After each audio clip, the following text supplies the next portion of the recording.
So can you just talk a little bit about how the community needs to get together and kind of rally behind the youth to make a change here in the West Side? I think we have to continue to try to strengthen the things that we currently have. And so when you look at the after-school programs like Step by Step has with Michael Farmer, Reverend Michael Farmer, Reverend James Ely with the New Covenant Community Development Corporation on 2nd Avenue Center, what the Salvation Army Boys and Girls Club is doing, what Darrell Miller is doing with the Keep the Faith Corporation, and there are other groups like my little organization, Hope CDC. That provides an infrastructure, and I think that we have to build on the infrastructure that we currently have. We got to strengthen those young people to build their resiliency, build their conflict resolution skills, to equip them with the skills that they need so that they can influence the influencers. And we've got to cast a vision and maintain a vision that we're going to be a healthy, a wholesome, nonviolent community. We must not give in to the despair. We must not give in to the episodic events that occur, because the overwhelming majority of the people that live and reside on the West Side are solid citizens. Our children are going to school, they're working, they're engaging, they're involved in sports and other extracurricular activities. Parents are working and trying to do the best they can for their children and their families. There's a small, very slice of our community that have not bought into this vision of a nonviolent community. And in many cases, they're not even from here, right? So we must make sure that we are highlighting and accentuating all these wonderfully positive, optimistic things that's happening on the west side of Charleston, and not allow it to be overshadowed by these instances where violence do happen on the west side. I think that's a part of it. We must not let our psyche be affected to where we lose our hope and lose our confidence in the direction that the community is moving in. That makes sense. And now, kind of just talking about education as well.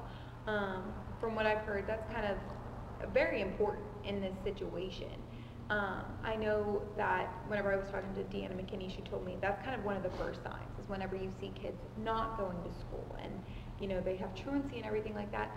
So again, how as a community do we get behind these maybe high school kids who, you know, in middle school they might have been able to go to some of these programs and now they're not in high school and they were taught some of these things, but they're kind of slipping through the cracks now. How do we go about handling that kind of situation? I think that we have to develop a comprehensive, holistic youth development system for our young people. From the womb, the cradle, preschool, kindergarten, elementary, middle school, high school, even in the young adulthood. And we have a tendency to build in all the supports at the earlier ages when they need more supervision, when they need transportation, when someone else has to organize the activities for them. And that's when you see the most adults that are engaged in youth football, youth basketball, soccer, those type of activities. As the young people get older, the adults sort of start to dissipate and to move away, and the youth end up having more unsupervised time and unsupervised activities. And I think that we have to develop more things where there's engagement from adults with these young people, teens, and young adults, and make those activities family events as well. I often say to people, think about what happens in our society. So at the early levels, preschool and elementary, everybody participates, right? You get a trophy just for participating. We celebrate everybody being involved, right? So when children move into middle school, we retire the vast majority of young people that played sports as children. We retire them because once they go into a middle school, only a select few athletes get to participate, a select few cheerleaders. And what I'm suggesting, we need to have a robust, well-funded youth recreation activities for kids at the middle school level and into the high school level, even those who do not participate on the school athletic or extracurricular teams. And I don't think we realize that that's what happens. So kids now have less structured, less supervised activity. They're not celebrated the way they were celebrated when they were younger. And I think kids need to be celebrated, and younger need to be celebrated all the way through into adulthood. And I think that we can do that. We just have to have the vision to do it, the will to do it, and work at making it happen. Yeah, I totally agree with you. And now, kind of just talking about what you've seen on the West Side. You said you had your first, what happened in 1994? That was the first time that you, not buried, but... Yeah, 1994 was the year that the violence hit me pretty closely.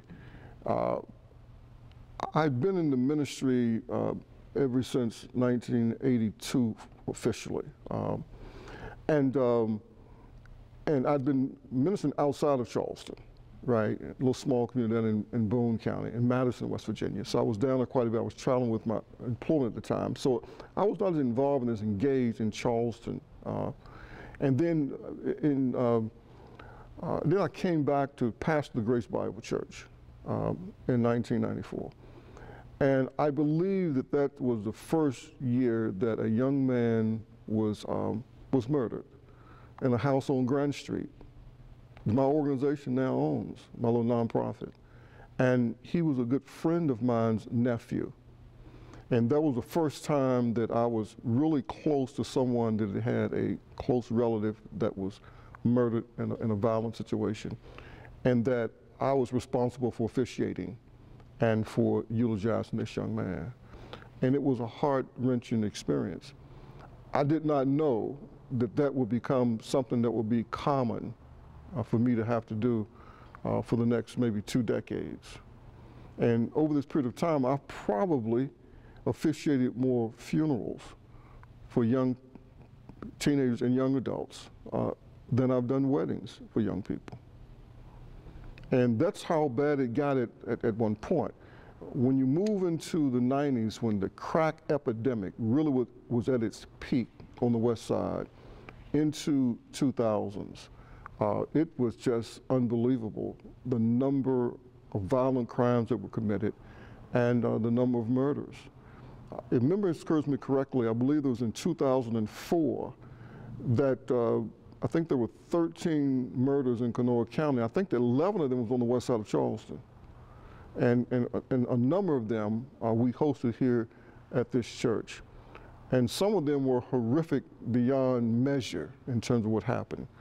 2 young people were executed on, I think, near Hunt Avenue and 2nd Avenue. And the young lady was a good friend of mine's daughter. There was a rash of shootings where young people that had been in a program that my organization had run, Hope Community Development Corporation, and several of those young men were murdered. And 2004, 2005, it was a very, very difficult time. Now think about the timeline. 2004, 2005, we're talking 16 to 17 years ago. So that means that any young person was 5 years of age, right, that's in their early 20s now. They were 5. And I think there was a trauma that happened in this community during that period of time, that we were traumatized, both youth, teens, and adults. And the abnormal became far too normal, of young people being murdered, of parents having to bury their children. And I think it had an effect on us in ways that we still don't fully understand. And at the time, I was trying to suggest, but I couldn't get a hearing, that we have a public health and we have a mental health problem over here that needs the help of professionals. But during that very, very aggressive period of the war on drugs, the primary response from local government, county government, and the federal government was more police presence, joint task force, more aggressive policing of drugs. And I think they may be doing the best they can, but it traumatized people, kicking people's doors in, law enforcement coming in with assault rifles and tearing up people's properties looking for would-be drug dealers. This has been all a part of what has happened. The west side of Charleston was ground zero in certainly Kanawha County and much of southern West Virginia for the war on drugs in the 80s, the 90s, and the 2000s. You go back and you check the record, the number of arrests, the number of prosecutions, the number of people that got incarcerated. And so this has had an effect on the psyche of this community, and I don't think we've ever really had that type of conversation. We've not had mental health people, we've not had counselors coming in and talking about what does this type of violence do inside of a community, and how does it shape young people's view of their community, their view of themselves. For years, I denied the effect that it had on me. I denied it. I tried to act like it wasn't as bad as it really was. But now, as I look back on it, there was one year, I eulogized a friend of mine that I grew up with from that pulpit. I looked out at his son, who was a teenager, who had had some problems with the juvenile justice system. And I made an appeal to him that you have an opportunity to break this cycle of violence. This young man had a young son himself, and I was hoping I could reach him. It wasn't 2 years later that I eulogized him from the same pulpit in the same church. And these are some of the things that's happened. I saw one of the best athletes I think that we ever produced, and he was in the mentoring program that we had, and he got off track just a bit, but I was hopeful that he was going to get back on track. And but he ended up being shot and murdered here on the west side of Charleston. Such promise and such potential that was lost. I remember the day that I was going to my mother-in-law's. It was a day, I think, after the 4th of July, for a picnic after the picnic. And I crossed the railroad tracks there at Patrick Street, and I heard all these sirens and police cars. I said, let me get out of the way. I don't want to get blocked and not be able to get to my destination. By the time I get there, with a few minutes later, I get a telephone call, and to be informed that a friend of mine's daughter had been murdered at the Taco Bell, or had been shot, and that they thought that she was dead. It was devastating, absolutely devastating to this community for that to happen. And I knew the perpetrator. Young man had been in a GED program, had some challenges, but you know, you always are hopeful. Young people find their way. As a matter of fact, that a year or so earlier, prior to that, he and a good friend of his had been involved in a shooting on the west side of Charleston, where they had both been shot. He had been shot in the chest, his friend had been shot in the head. And we were called to the hospital. And we didn't think that either of them would live. And I went to meet with them, pray with the family, and pray for them, and it didn't look good for either one of them. And they both survived that. I'll never forget the last time that I saw that young man. He was down at Shawnee Park, and they had a basketball league there, and he and a couple of his friends together. And I stopped him, and I called him by name, and I said, the Lord has given you a second chance. What are you going to do with it? And he said, oh, Reverend Watts, I'm going to get it together. It's the last conversation we had before the situation happened at the Taco Bell. These things affect you, and you don't realize how much they've affected you. And as someone who's been in the ministry, you know, for over 37 years, and that I often say to good friends of mine, I'm like the gentleman in the farmer's insurance commercial. I know a thing or two because I've seen a thing or two. And I think watching mothers grieve their children, watching siblings grieve their children, or their siblings that has been, life has just been ripped away from them like that, it affects them, and probably for years to come in ways that they don't realize. So I guess what I'm saying, I think that there's been so much trauma in this community, but there seldom was a real compassionate response to the trauma of the community. It's as if the community was blamed for the trauma. It's that west side. There's some wild, crazy people on the west side of Charleston. So the survivors are blamed for incidents, crimes that's been committed against the community. And everybody's grieving, You know, you saw one of the videos probably, and the response that a family member had to me, right? And someone I know, and I understand they were just hurting. They were hurting, and maybe I should have been more compassionate. I don't know. I did what I thought was appropriate to do at the time. But everybody is hurting. And it's as if the whole community was blamed for the things that's happened over here. And these children are not responsible for any of the conditions in this community. Their only sin, that they were conceived and born to parents that lived here. And their birthright was to be born in this neighborhood, in this community. And they really deserve better. And that's what I've tried to say over the years, right? That they really deserve better than what we as adults, a better environment, a more wholesome environment, a healthier environment to be born and to be raised in. But with all that, I'm still hopeful. I really am. I'm still hopeful. And I guess maybe I'm naive in some regards, but my faith causes me to be hopeful. I don't think it takes God long to do something big and do something significant. And I think that I'm hopeful by a generation of young people, because the last tragic death of KJ Taylor was as close to me as it could be without being a member of my family, because my grandson, Exane, and he'd been friends since the 2nd grade.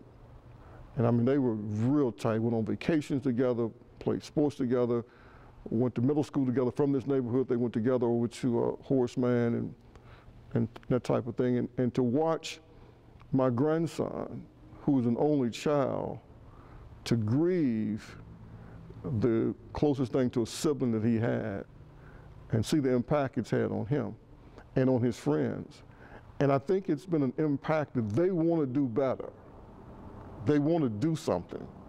They want to be a part of something that's changed the trajectory of the lives of young people and the community. And I think that they will, because they are a good group of young people. And they really are. They just want to have fun. They just want to do stuff and be positive. And so when I look at my grandson and look at some of his friends and the outpouring of love and support for KJ's family and the way he was honored in his homegoing ceremony and the wonderful eulogy by Reverend Biddle, it gave me a sense of hope that a seed is planted in the ground and it dies, but its death brings forth a plant, a harvest. And I'm just hopeful that maybe this time it will be different. You know, you're always hopeful that we don't just go back to the way things were, and we keep trying to move things and move the needle forward. And I'm just hopefully and cautiously optimistic to believe that maybe this time it's going to be different. I hope so too, because you do look, there's so many young people who have died over here, and you know, you look at it and maybe things change for a little bit and then they go back. Do you think that maybe this time it could be different, and you know, that good group of guys can continue to, you know, show positivity around here and get things to change, or you know, do you think history is going to repeat itself? I think that we're going to still see violence. I think we're going to still see people shot and people still going to be murdered. That's not the way I really measure whether or not we're making progress. You know, I look at our adults engaging with young people, adults really fighting to create opportunities, you know, for the young people to do positive things. Are the young people engaging in doing positive things? Are young people excited about going to school? Are they excited about learning? Are young people making plans that when I grow up, I want to do this, I want to do that? I measure it by what I call the optimism quotient, right? The hope factor, right? And the twinkle back in kids' eye again. Because we've been in this cycle for a long time, and unfortunately, there are a lot of individuals, basically, that have made some missteps, have taken some wrong turns, and have gotten themselves involved in a lifestyle that may culminate in them being the victim or perpetrators of a violent crime. That's just the reality. And I don't know if there's any way short of, and this is my ultimate hope and my ultimate dream, which only a few might hold, of a major spiritual revival, right? Where people really have a spiritual transformation. They have a spiritual epiphany. I was created by a holy God that doesn't make mistakes, and there's meaning, and there's purpose, and there's significance in my life, and I want to reach my full potential, and I want to be a blessing and not cause pain. I'm always hopeful that will happen in the people that it needs to happen with, right? I shared with my church a couple of weeks ago, is that, you know, we're often not as far removed from someone who commit an act of violence or someone that might be a victim.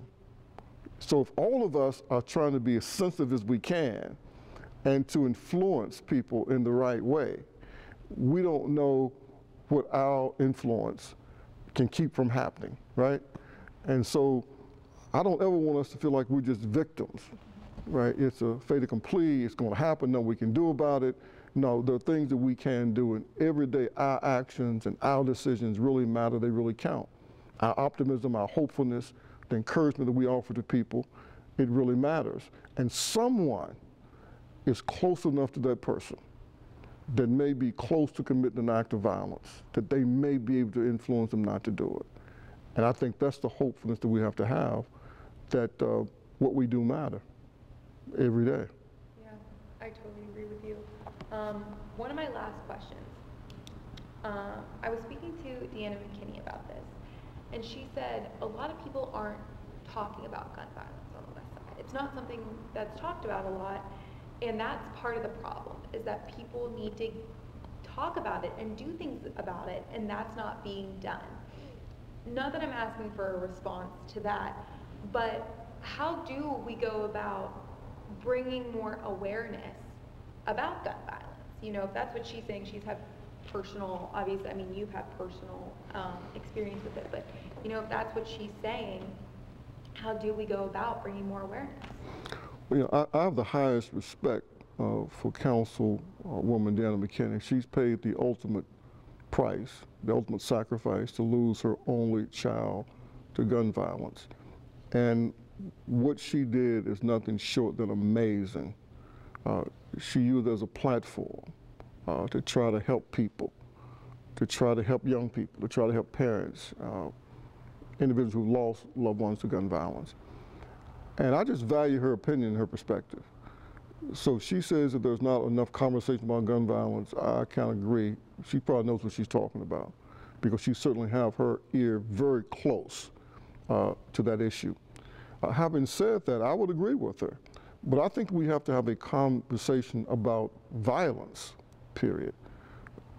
Domestic violence, child abuse and neglect, right, which are two of the most frequently committed crimes in the United States of America and in our community.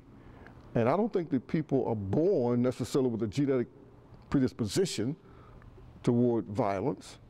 I think that it's learned. I think it's something that happens to them, the way they are traumatized, the way things that happen to them, not excusing people's actions, but realizing that environment does help to shape a person's personality and their worldview. And I think that we do have to start having conversations about violence, about how do we resolve conflict, how do we de-escalate, how do we address when there's tension, to address the problem. Right across the street, my friends have on their building a sign that says Black Lives Matter, the Unitarian Church. And out of respect for us, they asked me before they put the banner up if it would offend us, and I said absolutely not, and we really appreciate it. And a very, very close friend of mine, one of my dear friends and my mentors, when he saw that sign, when it was first put up, he said, I want to ask you a question. He said, I don't necessarily want an answer. Mr. Bob Hardy asked me this question. He says, what I want to know, does Black lives matter to Black people enough to where we will stop committing acts of violence against each other? It's a question that really begs for a response, right?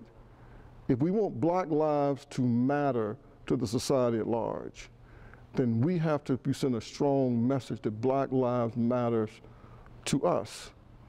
And I think there are things that we have to do as African American people to lead our own movements and ask those who can help to help us, who wants to support it, where resources are needed to help gather those resources. But we have to have the vision, and we have to have the passion and the courage to have these conversations that need to be had at every level on which they need to be had. So I respond with Mr. Hardy's question. We got to demonstrate with everything that we have that black lives really do matter to us. And they matter to us enough that we're going to fight every day to make sure our children are treated fairly in school and not suspended at twice the rates of non-black kids, which they are. Fight every day that they're not disproportionately and unfairly overrepresented in the juvenile justice system, which they are. Try to fight to find caring homes for them so they're not disproportionately in the child foster care system, which they are. And so if you look at the pathology of the African American community, and if you look at some of the challenges young people are having, that would be an interesting study to look at both perpetrators and victims of violence. What was their life? What was the path that got them to that point? And that's why there's enough work for all of us, and we got to keep working together. Yes, conversation is important, but we have to have actions. We got to demonstrate every day we believe our children are world class in the way we fight for them, the way we invest in them, the way we create, as I said earlier, a comprehensive, robust array of activities to keep them engaged and keep them moving in the right direction. And believing that if we inspire them, right, then they're the leaders we're looking for. And change, real change, it always comes from young people, And as I share with people often is that watching my own 5 kids growing up and now my 11 grandchildren, I found something very interesting.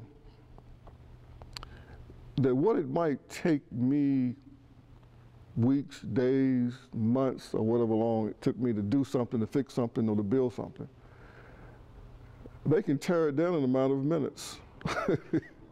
In a matter of minutes, right? They can wreak havoc. They can look like a hurricane gone through a house, or tornado that it may have taken the mother or the grandmother all day to repair. That's the nature of being of children. But you got to hang in there with them. So that's the way I see it.